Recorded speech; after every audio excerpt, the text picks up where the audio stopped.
메시지 성경 통독, 오늘은 고린도전서 안내를 같이 나누도록 하겠습니다. 참조 자료는 메시지 성경 고린도전서 머리말과 오종윤 목사님이 쓰신 신구약 문지방 넘기를 참조했습니다.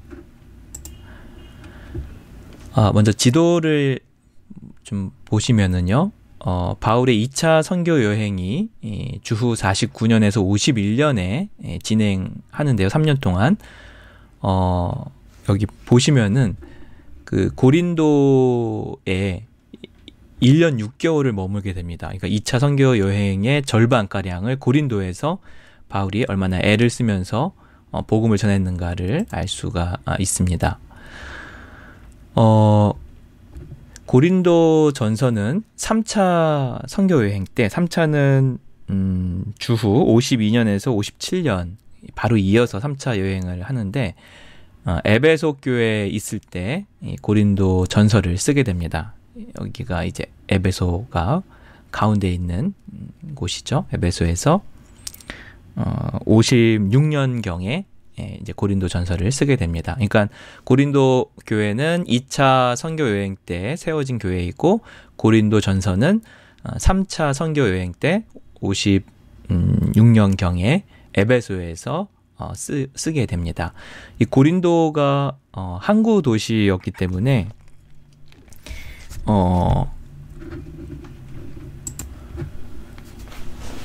그 오종윤 목사님의 표현에 의하면 고린도를 고린내 나는 도시다. 그리고 고린도 교회를 고린내 나는 교회다라고 좀 재미있게 표현하셨는데, 우상 숭배와 음행이 항구 도시다 보니까 엄청 좀 심했던 좀 쾌락의 도시였고, 그러한 습성들이 또 고린도 교회 안으로 또 들어오게 되면서 심각한 문제들이 좀 발생하게 됩니다.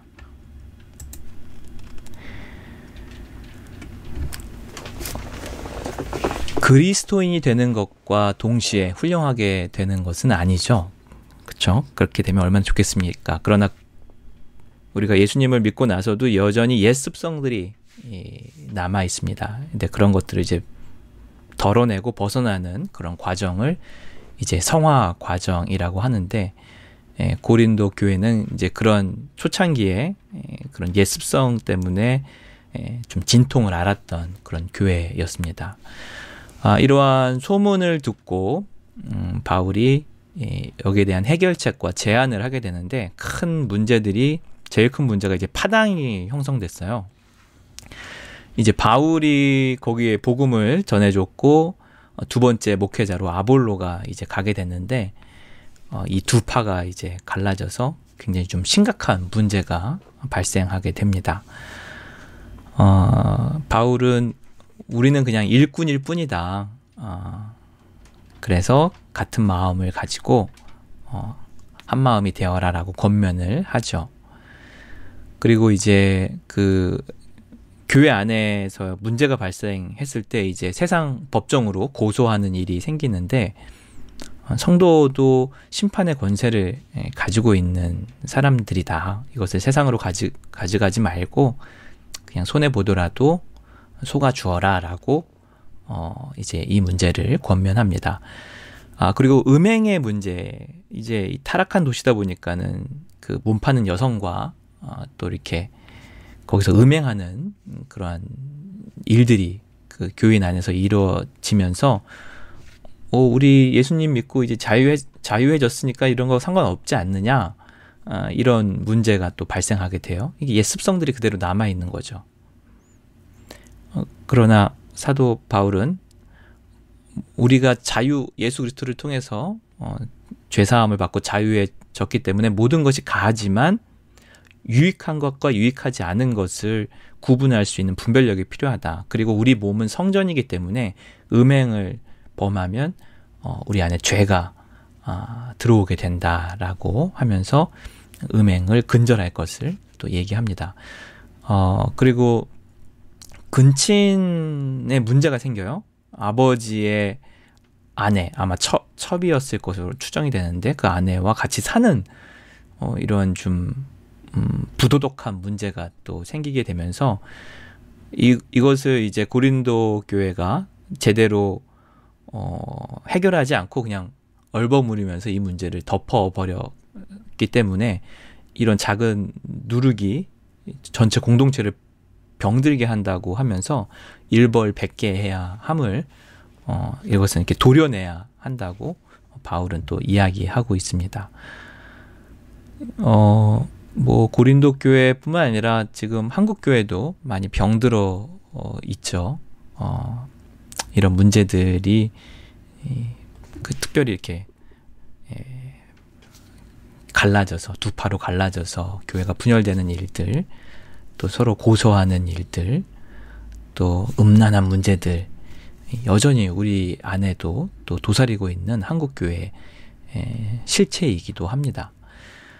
그리고 이제 궁금한 부분들을 또 이제 질문해 와요. 거기에 대해서 이제 대답을 바울이 해주는데, 이제 결혼을 해야 되냐 말아야 되느냐. 지금 사도 바울이 이제 마라나타 하면서 인사하고 갔거든요. 이제 곧 이제 주님이 오실 것이다 얘기했기 때문에 결혼을 해야 되나 말아야 되나, 아니면은 결혼했어도 또 별거 하면서 순결을 지키면서 이제 주님만 바라보면서 살아가야 되는가, 이제 그런 여러 가지 좀 혼란한 문제들에 대해서, 곧 다가올 종말에 대해서 결혼해야 되느냐 말아야 되느냐, 그때 사도 바울이 그냥 그대로가 좋다. 결혼하지 않은 상태로 있으면 결혼하지 말고 결혼해서 살고 있으면 또 같이 행복하게 살면서 주님을 맞이하면 된다. 그렇게 이야기합니다. 그리고 이제 또 심각한 문제 중에 하나가 이제 우상 제물이었거든요. 그 당시 뭐 고린도에는 다 우상을 섬기는 제사를 지낸 고기들이 다 시장에 유통되었기 때문에 그냥 사다 먹으면 그 고기가 다 우상 제물로 사용됐던 고기예요. 그래서 여기에 대해서 이제 시험에 드는 사람들이 있는 거예요. 이것을 자유롭게 먹어도 된다는 사람이 있고 먹으면 안 된다는 그런 부류가 충돌하면서 이 문제를 가지고 이제 바울에게 고민을 털어놓는데, 바울이 세상에 우상은 없다, 다 나무 토막일 뿐이다, 그러니까 먹어도 된다라고 얘기해요. 가하지만 만약에 그 믿음이 연약한 자들, 초신자들이 그것을 먹는 것을 통해서 시험이 든다면 그것을 먹지 말 것을 또 당부를 드립니다. 그러니까 나는 먹어도 상관이 없지만, 그것이 전혀 시험이 되지 않지만 내가 먹음으로 인해서 누군가 시험이 든다면 그것은 금지할 것을 이야기합니다.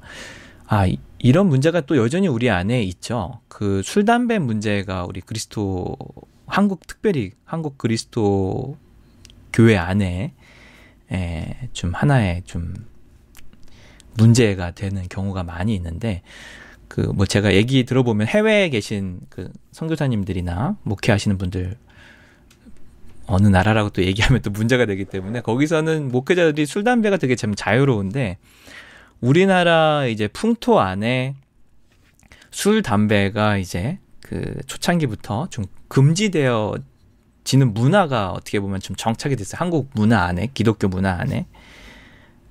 그래서 그 술, 담배는 뭐 누구나 다 할 수 있는 거지만, 특별히 이제 목회자가 술, 담배 하는 문제로 누군가가 이제 시험이 들고 어려움을 겪게 된다면 사도 바울의 의견에 의하면 하지 말 것을 당부하는 것이죠. 예, 그래서 뭐 목회자가 이제 술, 담배 하는 문제로 누가 정말 이렇게 큰 시험에 들고 상처를 받는다면 당연히 목회자로서 성도들을 보호해주는 그런 의미로서는 금하는 것이 맞다고 저는 개인적으로 생각해 봅니다. 그리고 이제 방언의 문제가 또 생기게 돼요. 이제 방언을 받아보신 분들 아시겠지만, 방언을 하면 자꾸 이렇게 뭔가 이렇게 좀 자랑하려고 하는 그런, 그 좀 믿음이 연약할 때 방언을 받으면 방언이 조절이 좀 안 되는 문제들이 있게 되는데, 이런 영적 질서들이 혼란이 생기면서 이제 사도 바울은 얘기하기를 방언은 되게 좀 낮은 은사다. 진짜 우리에게 필요한 은사는 사랑이다라고, 그 위대한 고린도전서 13장에서 사랑에 대한 이야기를, 사랑 찬가를 하고 있습니다. 뭐 목회자가 뭐 탁월한 능력이 있는데 뭐 그런 은사들, 뭐 방언의 은사, 뭐 치유의 은사, 또 놀라운 은사들이 있는데 그 안에 사랑이 없으면 사도 바울은 아무것도 아니라고 얘기를 해요. 사랑이 모든 은사의 바탕이 되어서 시작되어야 된다는 것을 굉장히 강조합니다. 그리고 이제 부활의 문제, 우리가 부활하면 어떤 형태로 부활하는지 이제 궁금한 그런 질문들, 또 어떤 사람들은 부활은 없다라고 얘기하지만 사도 바울은 우리의 신앙은 부활 신앙이다. 부활이 없으면 우리의 믿음은 아무것도 아니다라고 하면서 부활 신앙을 또 강조하고 있습니다. 그 한스 킹이 이런 얘기를 했다고 해요. 그 하나님 나라, 이거 바실레이아라고 헬라어로 하는데, 하나님 나라는 완전하지만 교회, 에클레시아는 불완전하다. 그래서 어떤 목사님은 교회는 항상 공사 중이다, 그렇게 표현을 하기도 합니다. 이런 문제들을 끌어안고 계속 성화되어 가는 과정 중에 있는 것이죠. 그래서 하나님 나라는 완전하지만 교회는 불완전하다는 것, 교회는 공사 중이라는 것을 우리가 늘 좀 인정하고 갔으면 좋겠습니다.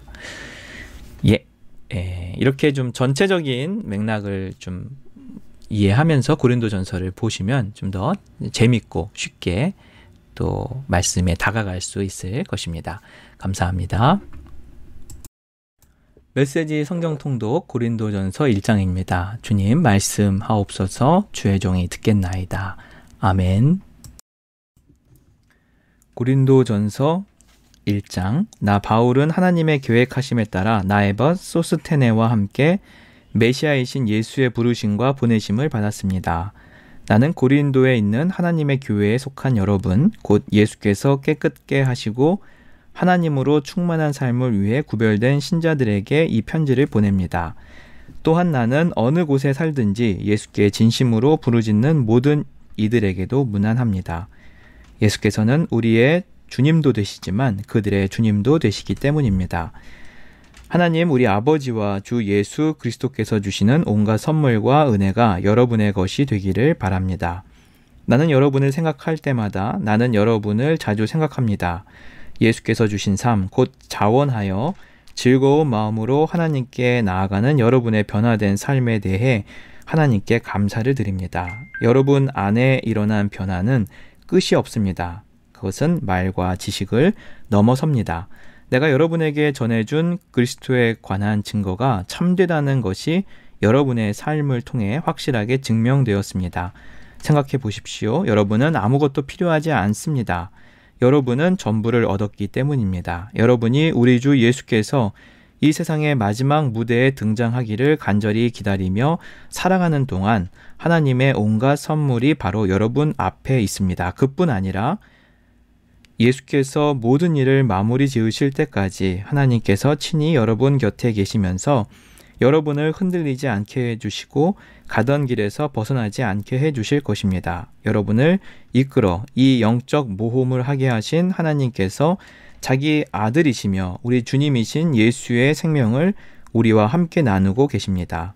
하나님께서는 여러분을 결코 포기하지 않으실 것입니다. 그 점을 절대 잊지 마십시오. 나는 깊이 우려하고 있습니다. 이제 우리 주 예수의 권위를 빌려 나에벗인 여러분에게 그것을 말씀드리겠습니다. 절박한 심정으로 말씀드립니다. 서로 사이좋게 지내십시오. 서로 배려하는 법을 익히고 공동체로 살아가기를 힘쓰십시오. 내가 이런 말씀을 드리는 것은 글로의 가족 가운데 몇 사람이 나의 마음을 몹시도 불안케 하는 소식을 가져왔기 때문입니다. 여러분이 서로 다투고 있다는 것입니다. 내가 들은 것을 그대로 옮기면 여러분이 너나 없이 편을 갈라서 나는 바울 편이다. 나는 아볼로 편이다. 나는 베드로의 사람이다. 나는 메시아 그룹에 속해 있다고 말하면서 돌아다닌다고 하더군요. 여러분에게 묻습니다. 그리스도께서 우리가 저마다 나누어 가지도록 조각조각 갈라지기라도 하셨습니까? 바울이 여러분을 위해 십자가에 달리기라도 했습니까? 여러분 가운데 한 사람이라도 바울의 이름으로 세례를 받은 이가 있습니까? 나는 그리스토보와 가이오 외에는 어느 누구에게도 세례를 주지 않았습니다. 여러분의 소식을 듣고 나는 그들 외에 아무에게도 세례를 주지 않은 것을 다행으로 여겼습니다. 내 이름으로 세례를 받았다고 떠들며 돌아다니는 사람이 하나도 없을 테니까요. 그러고 보니 스데바나 가족에게도 세례를 준 일이 있었군요. 그러나 내 기억으로는 그것이 전부입니다. 하나님께서는 나의 추종자들을 모으라고 나를 보내신 것이 아니라 그분께서 친히 이루신 일에 관한 메시지를 전하고 그분의 추종자들을 모으라고 나를 보내셨습니다. 그분은 화려한 말솜씨로 메시지를 전하라고 나를 보내신 것이 아닙니다. 그랬더라면 메시지의 중심에 자리한 강력한 사건, 십자가에 달리신 강력한 사건이 미련하고 어리석은 몇 마디 말 때문에 하찮은 것이 되고 말았을 것입니다. 십자가에 달리신 그리스도를 가리키는 메시지가 멸망하기로 굳게 결심한 사람들에게는 어리석은 것처럼 보이겠지만 구원의 길에 들어선 사람들에게는 완벽하게 이해될 것입니다. 이것이 하나님께서 일하시는 방식입니다. 그리고 그것은 가장 강력한 방식임이 입증되었습니다. 성경에 이렇게 기록되었습니다. 내가 세상의 지혜를 뒤집어 엎고 전문가라는 자들이 얼마나 정신 나간 사람들인지 폭로하겠다. 이 시대에 지혜로운 자나 교양 있는 자, 참으로 지성을 갖춘 자가 어디 있습니까? 하나님께서 그 모든 것이 얼마나 터무니없는 허세인지 드러내시지 않았습니까? 이 세상은 그 화려한 지혜를 가지고도 하나님을 조금도 알지 못했습니다. 그래서 지혜로우신 하나님께서는 믿는 사람들을 구원의 길로 이끄시기 위해 이 세상이 어리석다고 여긴 것, 무엇보다도 복음 선포를 즐겨 사용하셨습니다. 유대인들은 기적의 증거를 극성스레 요구하고 그리스 사람들은 철학적 지혜를 구하지만 우리는 십자가에 달리신 그리스도만을 전합니다. 유대인들은 그리스도께서 십자가에 달리신 것을 기적에 역행하는 것으로 여기고 그리스 사람들은 그것을 어리석은 일로 무시해버립니다. 그러나 하나님께서 친히 한 사람씩 부르신 우리 유대인이든 그리스 사람이든 에게는 그리스도가 하나님의 궁극적 기적이요 지혜의 결정체입니다. 겉으로 어리석게 보이는 하나님의 지혜와 비교하면 인간의 지혜는 너무나 보잘것없고 너무나 무력합니다. 인간의 수준에서 강한 것은 하나님의 약함과도 견줄 수 없습니다. 친구 여러분, 여러분이 이 그리스도인의 삶으로 부름을 받았을 때 여러분의 모습이 어떠했는지를 잘 떠올려 보십시오. 나는 여러분 가운데서 가장 영리하고 뛰어난 사람, 상당한 영향력을 가진 사람, 상류층 집안 출신을 그다지 많이 보지 못했습니다. 하나님께서 잘났다고 하는 사람들의 그럴듯한 허세를 폭로하시려고 홀대받고 착취당하며 학대받는 사람들, 곧 아무것도 아닌 사람들을 일부러 택하신 것이 분명하지 않습니까? 그렇다면 여러분 가운데 누구도 하나님 앞에서 스스로 자랑할 수 없다는 것은 분명한 사실입니다. 우리가 그리스도인이 되어 누구든 모든 것, 바른 생각, 바른 삶, 깨끗해진 경력, 새로운 출발은 예수 그리스도를 통해 하나님께로부터 주어진 것입니다. 자랑을 하려거든 하나님을 자랑하라는 말씀이 있는 것은 바로 그 때문입니다. 아멘.